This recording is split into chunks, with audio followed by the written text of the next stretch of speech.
Recently, President Bola Ahmed Tinubu returned from the G20 meeting with a bumper achievement, you may say, and securing investment pledges worth more than $14 billion, with agriculture sector as a major beneficiary. And with this substantial funding commitments, opportunities are available in innovation, in modernization, and increased productivity within the agricultural sector, which you agree with me is availably abundant. Today on Business Express, we will be taking a deeper look at some of these investment pledges, as well as what it's needed to grow the country's agricultural potential to self-sufficiency, not just in food, but also attracting the youth to participate actively in this all important sector of our national life. And I have with me in the studio Dr.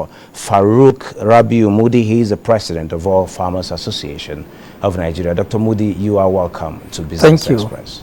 Thank you. Okay, good.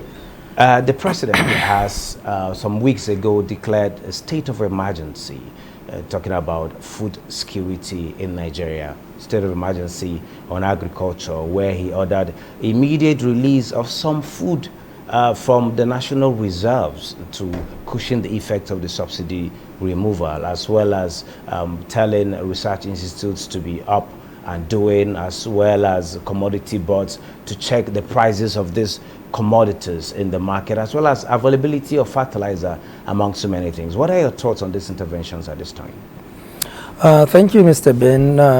These initiatives from the President Bola Ahmed Tinubu is a welcome development. This is to show that he is committed to serving Nigerians and to change the narratives of the economy of this nation, and also to focus on the unemployment figures in the country, because agriculture is the one to give most of the employment that we are having lack of. And agriculture, the only way is to give funding to agriculture and to make policies that will support the system. One shocking thing during his inaugural speech, when he talked about the commodity exchange, we were very happy with that, because we did not even expect that, because so many government had come and passed and did not talked about the commodity exchange. And we know that talking about the commodity exchange, he is trying to shoot his arrow in the round hole, because in this term, he is showing that he is going to touch the primary actors in the agriculture, that is we, the farmers. Because sometimes you may find out that there are a lot happening in the subsidy giving out, and then the federal government will be talking about spending money to the farmers and agriculture, and then when you go down to the beneficiaries, that is the actual farmers at the grassroots, they will be hearing that they have not gotten anything, they have not seen anything. But with this policy, when it works well and it implements well, then the target is that the primary actors will be the only beneficiaries. I know what I'm saying, and we've been pursuing for over 5 decades how farmers are pursuing that this commodity exchange should come back. Nobody is listening, but once we heard about it, then we said, this is the man that we have to pursue and make sure that that policy is being implemented well. So from our own side, we are going to give him all the support to see that that thing happened. And by doing so, we believe that the issue of food security that he talked about, and food emergency of food security that he talked about, yes, is going to be done well. We have also in our midst that are also support that we're going to give to the government and then to the farmers as well, by bringing in the youth to come and participate into agriculture. Okay, as I'm talking about youth participation, yes, it is cheering news that the president declared that the commodity exchange should be up and doing, but will come back again, particularly to check prices, which we have witnessed a rise over time. Then his directive was also given to the CBN to continue interventions in terms of funding. So aside from funding, let's talk about the technical know-how of the farmers. Farming has moved from the traditional form to a more sophisticated form where we talk about use of technology. And when you talk about technology in these times, you talk about the youth who are explorative in this sector. And now, what are you doing as farmers to ensure that youth participate actively in this whole important venture at this time to take advantage of the reforms that are ongoing at this time? Let me take us back to a history where youth were discouraged to participate into agriculture, because without youth being participated into agriculture, actually we can never be food secure, because they are the largest in number, one. And then number two, they are the ones that have the energy and resilience to actively work in this sector.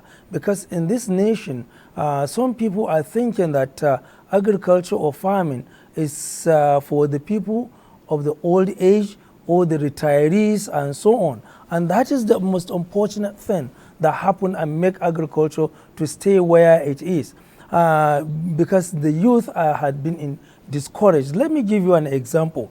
We, from the educational sector in Nigeria, we discouraged farming by the youth. Number one, during our primary school or secondary school, if somebody offended or make an offense, we punish him by saying, go to the school garden and do some work, hard work. So it means you are discouraging the youth because you are showing them that farming is punishment. And then by so doing, that is why the youth are now taking it as a way of punishment, so they cannot go. And again, if you are going to show when they are coming to buy forms, during application forms on going into tertiary institutions, you can find out that agricultural forms or department or faculties, they are the ones to sell last, because the youth have been taught that in their primary school and secondary school, when they make an offense, they were being punished. Why shouldn't we? And then again, let me hold your thoughts. Let me hold your thoughts on that. Yes. I haven't taken us back to where the problem came from. Now talking about the solutions, what are those incentives that are available to encourage the youth to come back to this particular venture? That is where I'm going in. That is why we in AFAN, we have made our research that we should come and start partnership with the schools, higher learning institutions where the students are. For instance, recently we signed partnership agreements with the ADAN, that is Associations of Deans of Faculties of Agriculture in Nigeria, whereby we, AFAN, with our funding partners, will now start investing into these schools, so that at the end, you find out the school farms will now put investments there, and then the students in that schools will now start benefiting right from the schools. And each final year student or faculty of agriculture will put him in these facilities that we are given, so that from the school, he start earning. Then we now share the loans and so on, or whatever, the grants, so that in their practical, it will be now economically wise, that they will start getting something. So in the near future, you'll find out that everybody will want to study agriculture, because right from school, before he finish, he knows that he has his work at hand. He doesn't need to go and search for a job. That is what we want to do. So each final student, he will be automatic member of all Farmers Association, and all the benefits that farmers are getting right from the school, then we give him. We put him to a course where, apart from his course, all his practicals will now not only be the practicals to get the marks. It will be the practical to get the marks and to get incentives, money, whereby he can even pay for his school fees, and then when he comes out, we now take over him. When we take over him, we now put him in the facilities and so on. Then he start earning. Then by virtue of that, we will change the narrative. Then you will now see that everybody wants to study agriculture because they know now that there is work waiting for them, because they don't need to go and search for work or job anywhere. So that is the plan. That is what we do. And also, we now come up with an agri-reality TV show challenge. And this kind of challenge, we now put it to the youth between the ages of 21 to 35, whereby this challenge, all the people in agriculture, the youth will now come and have a challenge, and we even put a prize to that. The winner will go with about 20 million naira. That is what we want to put. You understand? So all the youth will now understand. And what we want to teach in there is edutainment.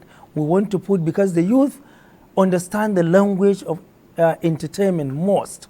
Because when you're talking about education... Now you're talking about entertainment in food production, entertainment in agriculture. Exactly. I also understand this initiatives, it's capital intensive. Talking about your partnership with the institutions and getting to these other attractions you're bringing in to agriculture. Are you depending on funding that is going to be coming from the CBN in terms of the directive for the agri-value chain to be well sponsored, or are you looking at private input into all of this initiative? How are you going to get the funds to do all of this? This initiative is totally 100% private sector. We put government outside it, and then the governments can have interest to come in, but this is totally private sector. Look at all other reality TV shows that are happening, they are private sector. So we want to make agriculture a private sector driven. That is to make it agri-business instead of just culture. We want to make it. And we want only enabling environment from the government. Even in the near future, we want all this money that the government are putting, you understand, and then politics will now come and mix with it, and then farmers, some of them will not say the loans are not given to real farmers, and so on. So that is why we are bringing in private sector to come and fund this kind of business. And that is exactly what we did. So this reality TV show is 100% private sector. We are set to go, and that is very soon. This particular month, at the end of this month, the audition will start. Okay, and already before we talk about Yeah. we are going to look at, lastly, before we go, let's look at the sponsorship that is going to come from the CBN. You just mentioned that we had the ankle borrowers before now, and you also mentioned that some of these interventions don't reach the real farmers. What will be your advice, a final word, as we are running out of time? Our advice is that CBN should look at this thing that we are talking about, that they should work with the real commodity associations, with the associations like us, like ours too. Look at it this year and last year, there were no funding from the CBN. Because of what happened with the Anko Bros, much of the money were not refunded. And so also look at what is happening right now, that the monies has to be refunded. So, but we, AFAN in AFAN, look at what we did with private sector. And this year we are the only ones that funded rice farming, and it's fully private sector driven. And we reached the actual farmers. We put the farmers in clusters. We did not give just the farmers money just like that and input just like that to go and start selling like what is happening. But what we did is we clustered the farmers, and then what we did, because it's a private sector funding, we make management committee together with the owners of these monies, with the owners of this fund. what we did. Okay, And then we time will not permit us Okay. to understand what AFAN is doing outrightly to ensure that these monies are not just managed, but well managed to get the productivity that is needed. I think we're going to have some other time to talk more on these initiatives to make not just agriculture, no longer culture, but agripreneur. Thank you so very much, Dr. Farouk, for sharing your thoughts with us at this particular point in time. Thank you so much.